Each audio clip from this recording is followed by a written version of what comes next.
Hello dear, welcome करता हूँ आप सभी को यूट्यूब चैनल नर्सिंग ज्ञान में। आज का वीडियो आप सभी को पता है कि एमपी में 28 अगस्त से जो है सप्ली का एग्ज़ाम शुरू था। उसमें जो लोग जिस सब्जेक्ट में फेल थे उनको एग्ज़ाम देना था। तो आज बायो साइंस पहला दिन बायो साइंस का पेपर हमारे पास आ चुका है। हम लोग इसका एनालिसिस करेंगे और यह आपके आगे होने वाले मेन एग्ज़ाम में काफ़ी ज़्यादा हेल्पफुल मिलने वाला है। ठीक है, नो डाउट यहाँ से सभी क्वेश्चन तो नहीं आएंगे मेन एग्ज़ाम में, बट बहुत सारे पैटर्न आपको पता चलेंगे। ठीक है, तो आप लोग को सबको देखना चाहिए। देख सकते हैं सप्लीमेंट्री एग्जामिनेशन सेशन दिसंबर 2022। ओके, बायो साइंस जिसमें एनाटॉमी, फिजियोलॉजी, माइक्रोबायोलॉजी है। ठीक है, देख सकते हैं स्पष्ट रूप से एकदम बहुत आसान प्रश्न पूछा गया है। आप लोग देख कर कहेंगे कि काश यह ऐसा क्वेश्चन जो है मेन एग्जाम में आए। ठीक है, देखिए यहाँ पे आपके 15 नंबर में एक क्वेश्चन पूछा गया है। वो क्वेश्चन है रिस्पायरेशन क्या है। ठीक है, रिस्पायरेशन के डायग्राम बनाना है और रिस्पायरेशन के डिटेल में रिस्पायरेटरी सिस्टम को बताना है। ठीक है, अब इसमें कई तरह के क्वेश्चन होता है। एक मैकेनिज्म पूछता है रिस्पायरेशन का, क्रिया विधि, समझ गए। तो यहाँ पे क्रिया विधि नहीं पूछकर यहाँ पे जो है आपके रिस्पायरेटरी सिस्टम के बारे में पूछ लिया है। हो सकता है मेन एग्जाम में आपको मैकेनिज्म ऑफ रिस्पायरेशन पूछ ले, तो सब कंप्लीट करना पड़ता है। तो देखिए हम दोनों पढ़ाए हैं, मैकेनिज्म और सिस्टम दोनों पढ़ाए हैं, तो बड़ी आसान प्रश्न था। ठीक है, नेक्स्ट है यहाँ पे सेल के बारे में। सेल के बारे में पूछ रहा है कि सेल का परिभाषा लिखे, सेल का कार्य लिखे और सेल का सचित्र वर्णन करना है कंप्लीट, जो कि हम आपको बहुत बेहतर तरीके से पढ़ा चुके हैं। तो यह भी 15 नंबर बल्कि बहुत आसान था। तो जो लोग पढ़े होंगे उन्हीं से बनेगा, नहीं पढ़ेंगे फिर कहेंगे कि सर गड़बड़ चला गया। तो इसमें मैं क्या कर सकता हूँ, ठीक है ना।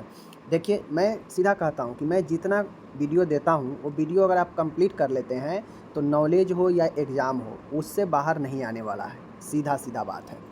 अब यहाँ पे 5 नंबर में ऑब्जेक्टिव्स था, फिलअप था, कितना आसान है। कहता है वह कौन सा रक्त समूह है, रक्त वर्ग है जो सबसे रक्त प्राप्त करता है, मतलब यूनिवर्सल रेसिपिएटर किसे कहते हैं। तो आपको पता है यूनिवर्सल रेसिपिएटर ए बी रक्त समूह को कहते हैं। अगर सर्व प्राप्त करना यानी सर्वग्राही वही होता है। ठीक है ना, सर्वदाता अगर होता तो सर्वदाता होता तो फिर वहाँ पे ओ आंसर हो जाता। बातें को समझ रहे हैं, यहाँ पे क्या आंसर होगा, ए बी होगा, क्योंकि यह सबसे प्राप्त करने वाला पूछ रहा है। कहता है वयस्क मनुष्य के मस्तिष्क का समान वजन कितना होता है। तो नॉर्मल 1300 से लेकर हम लोग 1400 ग्राम जो है लिखते हैं।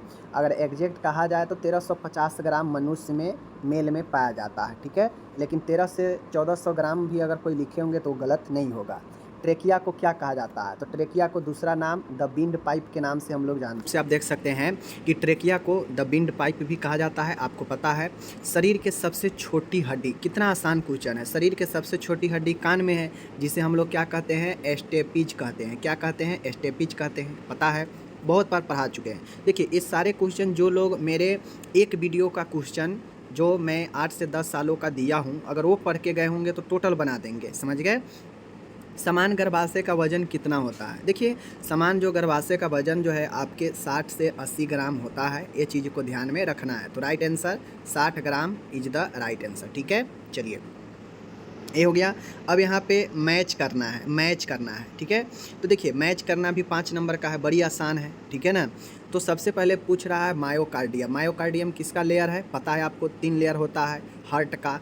तो यह मसल्स है हार्ट का, तो हार्ट से रिलेटेड होगा। स्वीट ग्लैंड जो कि एक ग्रंथि है जो कि आपके स्किन के लेयर में पाया जाता है। ठीक है, तो स्किन से रिलेटेड है। को बता दूं, देख सकते हैं आप लोग यहाँ पे कि चौथा जो प्रश्न है ये मैंने इंग्लिश में ऊपर करा दिया। एक बार और देख लीजिए, मायोकार्डियम है हृदय के पेशी। ठीक है, स्वेट ग्लैंड है जो कि त्वचा से रिलेटेड है। टेस्टिज आपके पुरुषों में होता है। गर्भाशय जो कि फैलोपियन ट्यूब से रिलेटेड है। और आँख रेटिना से रिलेटेड है। इसमें तो कोई दिक्कत नहीं, 5 नंबर एकदम आसान है। ओके, उसके बाद अब हम लोग चलते हैं ट्रू फॉल्स है 5 नंबर। देखिए 15 नंबर बिल्कुल आसान प्रश्न है, बिल्कुल आसान है, कोई दिक्कत नहीं है, समझ गए चीज़ें को। 5, 10, 15 बहुत आसान प्रश्न था। ओके, देखिए यहाँ पे है सही या गलत लिखिए। अब मैं यहाँ पे आपको बता दूँ कि पिछले मेन एग्ज़ाम और अब की बार भी जो एग्ज़ाम हुआ है यहाँ पे डिफिनीसन नहीं पूछा गया है। ठीक है, डिफिनीसन नहीं पूछा गया है दोनों बार। तो डिफिनीसन के जगह पर आपको जो है शॉर्ट क्वेश्चन को जो है यहाँ पे ऑब्जेक्टिव्स और शॉर्ट क्वेश्चन को बढ़ा दिया गया है। ठीक है, देखिए यहाँ पे कहता है सही या गलत लिखिए, कोई ट्रू फॉल्स है। कहता है फेफड़ा जो है क्या उदरीय गुहा में होता है, तो आपको पता होना चाहिए फेफड़ा थोरेटिक कैविटी में होता है, न कि जो है आपके उदरीय गुहा में। ठीक है, तो ये गलत, पहला गलत हो जाएगा। रेटिना आँख के भीतरी सतह है, बिल्कुल सही है। यकृत शरीर के सबसे बड़ी ग्रंथि है, दूसरा तीसरा भी सही है। चौथा है पित्त लवण यानी बाइल साल्ट, क्या फैट का पाचन करता है बॉडी में? तो बिल्कुल करता है, ये तो हम प्रॉपर आप लोगों को पढ़ाए हैं। श्वेत रक्त कणिकाओं का जीवन काल 8 से 10 दिन होता है, WBC का, तो बिल्कुल 8 से 10 दिन होता है।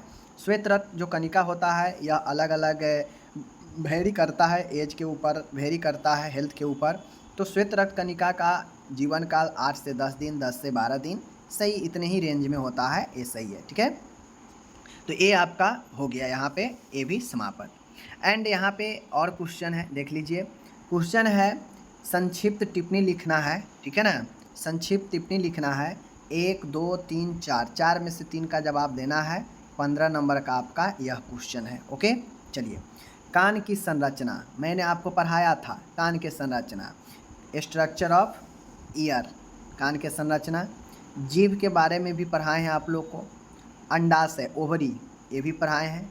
ऊतक, ये भी पढ़ाए हैं। तो चारों में से कोई भी 3 का जवाब देना था। समझ गए बातें को। अब आता है पार्ट बी, जो कि 15 नंबर में आपके एग्जाम में रहता है। क्या है क्वेश्चन? माइक्रोबायोलॉजी में कहता है माइक्रोबायोलॉजी के परिभाषा लिखे एंड माइक्रोबायोलॉजी में नर्स के लिए क्या महत्व है। अभी कुछ दिन पहले ही मैंने ये वीडियो दिया है कि माइक्रोबायोलॉजी क्या है, नर्स की क्या भूमिका महत्व है, नर्स के लिए माइक्रोबायोलॉजी बताएं। तो ये भी क्वेश्चन 5 नंबर बड़ी आसान था। 10 नंबर यहाँ पे पूछा गया है, 4 में से कोई 2 का जवाब देना है, ठीक है ना। इसमें से माइक्रोस्कोप के बारे में, सर्जिकल एसेप्सिस, मेडिकल एसेप्सिस 2 हम पढ़ा चुके हैं, एसेप्सिस, ठीक है। प्रतिरोधक क्षमता, इम्यूनिटी, इन्फेक्शन सब पढ़ा चुके हैं। बस इसमें से 2 ही को तो करना था। इम्यूनिटी भी पढ़ा चुके हैं, इन्फेक्शन भी पढ़ा चुके हैं, पढ़ा दिए सब है, लेकिन आपको इसमें से 2 ही करना था। 5 नंबर का था, 10 नंबर मिल जाता। तो देखिए क्वेश्चन एकदम आसान था। जो पढ़ते हैं उनके लिए आसान है, जो ऐसे ही टाइम निकालते हैं तो उनके लिए तो मैं क्या ही कुछ बोल सकता हूँ। ठीक है, बाकी चलिए आप लोग खुद समझिए कि क्वेश्चन कैसा था, कमेंट कीजिए। मिलते हैं अगले वीडियो में, धन्यवाद।